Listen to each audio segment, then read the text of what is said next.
वजीर आजम ने इस्लामाबाद खुदकुश धमाके की रिपोर्ट तलब कर ली। शहीद हेड कांस्टेबल अदील हुसैन को खिराज रखेगी। बिलावल भुट्टो, मरियम औरंगजेब, परवेज इलाही और दीगर की भी शदीद मजम्मत।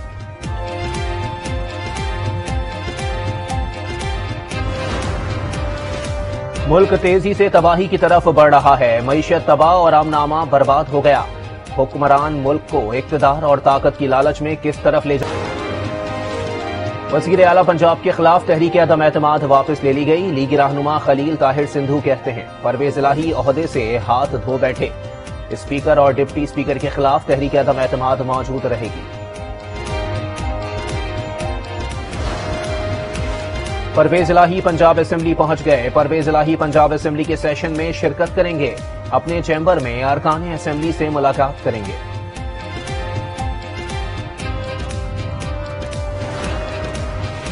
तहरीक इंसाफ और काफ लीग का मुश्तरका पार्लिमानी इजलास। अरकान असेंबली की आमद का सिलसिला जारी।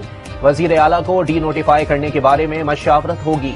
आइंदा की हिकमत अमली तय की जाएगी।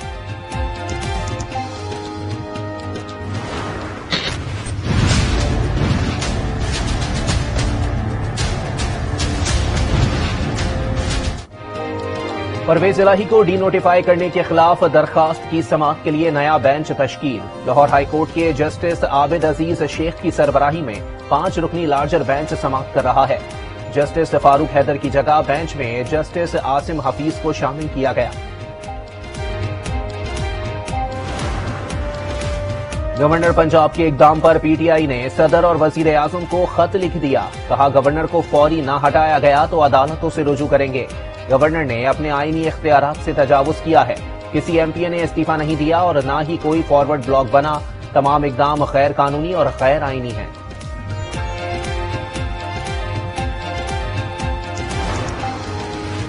पंजाब के अवाम के हुकूक पर डाका मारा गया। जारी इजलास के दौरान इजलास नहीं बुलाया जा सकता। फयाजुल हसन चौहान की मीडिया से गुफ्तगू।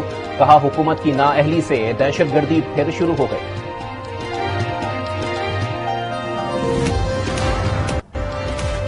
गवर्नर पंजाब ने सूबे में आईनी बहरान पैदा किया। उम्मीद है वजीर आला को डी नोटिफाई करने के मामले पर अदालत रिलीफ देगी। डिप्टी स्पीकर वासिक कयूम अब्बासी की मीडिया से गुफ्तगू। मियां असलम इकबाल कहते हैं ऑपोजिशन जमातों को अपनी शिकस्त वाज़े नजर आ रही है। पीडीएम जमातें इलेक्शन में क्यों नहीं आती। परवेज इलाही ऐवान का एतमाद खो चुके हैं। मेंबरान पूरे हैं तो एतमाद का वोट ले लें। एतमाद के वोट से क्यों भाग रहे हैं। कमर जमान कायरा की गुफ्तगू। हसन मुर्तजा बोले खान साहब में इतनी हिम्मत नहीं कि वो सूबाई असेंबलियां तोड़ें।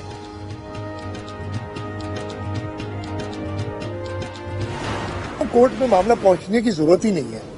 अगर वजीर आला साहब समझते हैं कि उनको वहां शायद 186 की स्ट्रेंथ चाहिए, कि उनके पास 186 मेंबर मौजूद हैं, वो हाउस बुला के इस वक्त भी करेंगे, वोट ऑफ कॉन्फिडेंस ले लेंगे तो गवर्नर सेटिस्फाई हो जाएंगे।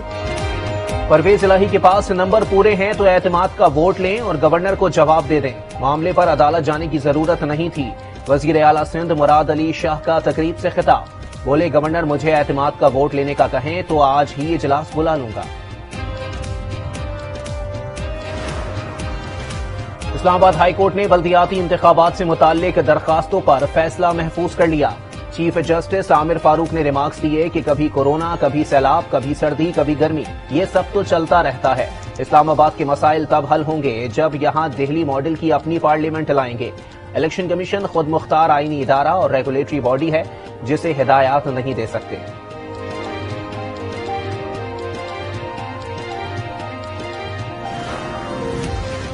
मनी लॉन्ड्रिंग और आमदन से जायद असाजात केस। लाहौर की एहतसाब अदालत ने सुलेमान शहबाज की अबूरी जमानत 7 जनवरी तक मंजूर कर ली।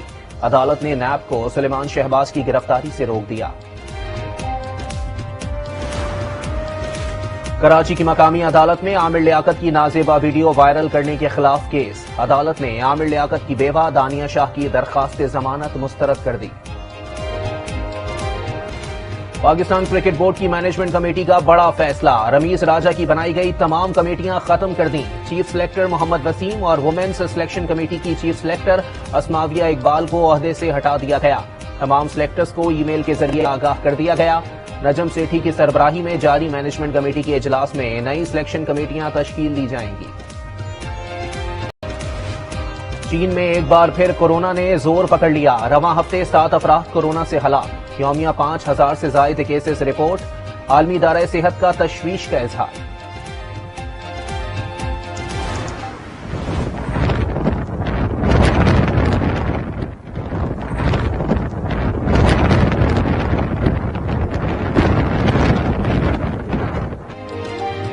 अमेरिका की 36 रियासतों को सख्त सर्द मौसम और बर्फानी तूफान का सामना। निजाम जिंदगी मुंजमद।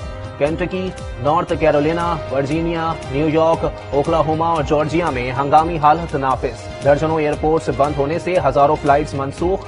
दर्जा हरारत -45 तक गिरने का इम्कान। जापान में कई फुट बर्फ पड़ने से शहरियों का बुरा हाल।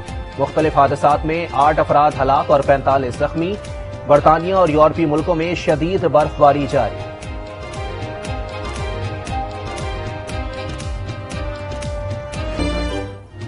पाकिस्तान में भी क्रिसमस की तैयारियां जोरों शोर से जारी। क्रिसमस बेल्स और दीगर आराइशी सामान से मजहबी त्यौहार को खूबसूरत बनाया जा रहा है। मुख्तलिफ स्टॉल्स सज गए, लेकिन महंगाई के बाइस गाहक ना होने के बराबर।